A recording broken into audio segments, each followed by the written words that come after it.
Just a bit ago, Graham Platner officially filed his documents to withdraw his name from the ballot for the Senate race in Maine. Good. Now the people of Maine can go about picking someone else to be on their ballots run against Susan Collins this November. Now that that's done, I am never, and I mean never, going to stop talking about these consultants who are responsible for putting Platner on the ballot and helping to clear the field with that Bernie Sanders endorsement. These three, Morris Katz, Leanne Fan, and Dan Morath, problems galore.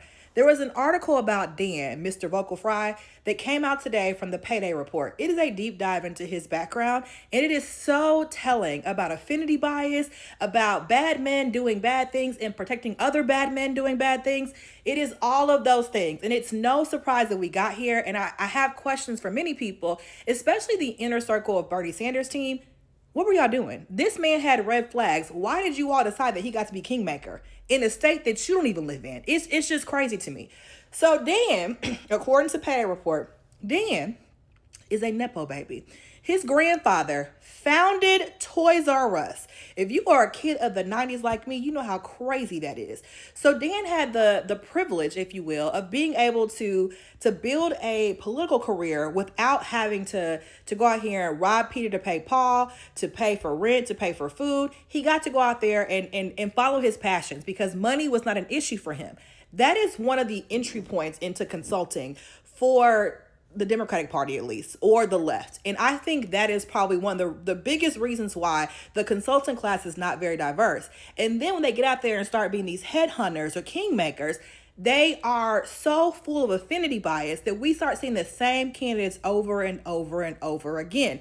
The Democratic Party has to figure out a way to make the entry points, to remove some of the barriers to entry for the very kind of basic level campaign jobs, to help build a more diverse kind of pathway. So when we get to the consultant level, they're not all Dan Moraths and Morris Katz. So Dan starts his career with Bernie Sanders. The gateway drug is what it seems.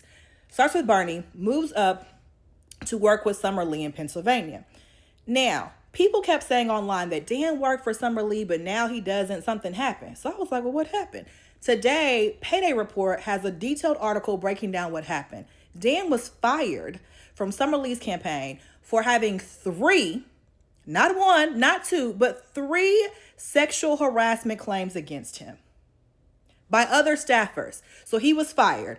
And so at this point, he's kind of in the political wilderness. So then he takes his fiance, Leanne, they go to Maine and decide to be kingmakers over in Maine's business and pick Graham Platner. And when you consider Dan's background, it's no surprise that he picks Graham.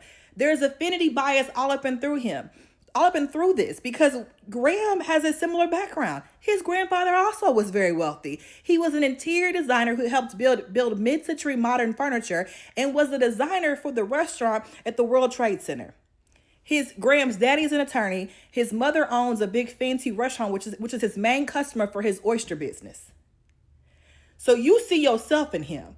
The other thing, when all of these allegations about Graham come out, about him not being great to women, about him being a cheater, all these different things, it's no surprise that his consultant has also been accused of sexual harassment or being rude and gross to women. It's no surprise that he moves to kind of try to defend him. Or as he tells the Washington Post in that horrible Vocal Fry interview, I didn't think it was a big deal that should prevent him from being the senator. Because similarly, Dan does not think that his background of sexually harassing other campaign staffers should prevent him from being the kingmaker in Maine. I think, and I can't say it's the Democratic Party as a whole, because while people want to believe the establishment goes out here and picks candidates, well, the anti-establishment is doing exactly what you all think the establishment is doing. I think there has to be a conversation about how we vet consultants, how we get to decide who gets to be a consultant. And I am really curious about Bernie Sanders' team.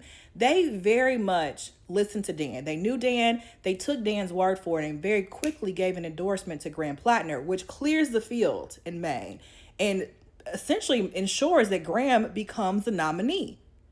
Why? And then also, too, if y'all know Dan so well, if Dan's your boy and you trust Dan, then you should know why Dan left Summer Lee's campaign. And that should make you all question his own bias, his own affinity bias towards Graham Platner and his own judgment, because he sexually harassed members of a staff, per payday report. So there's a lot of judgment issues here. But again, affinity bias. People see people who look like them, have a similar background as them. They see themselves and they're willing to trust them and to give them to give them so much grace that's not afforded to other people. So I would say the Democratic Party, the left as a whole, has an issue with consultants, an issue with affinity bias, an issue with who gets to make these decisions, who gets to create these rooms, and who's at the table. I don't know how they fix that, but we should be concerned that a damn ref gets to fly to Maine and pick somebody and be this effective. This should cause reasons for this should make us audit these processes and how people get access. And it should definitely make the Bernie Sanders team really consider who they trust and why.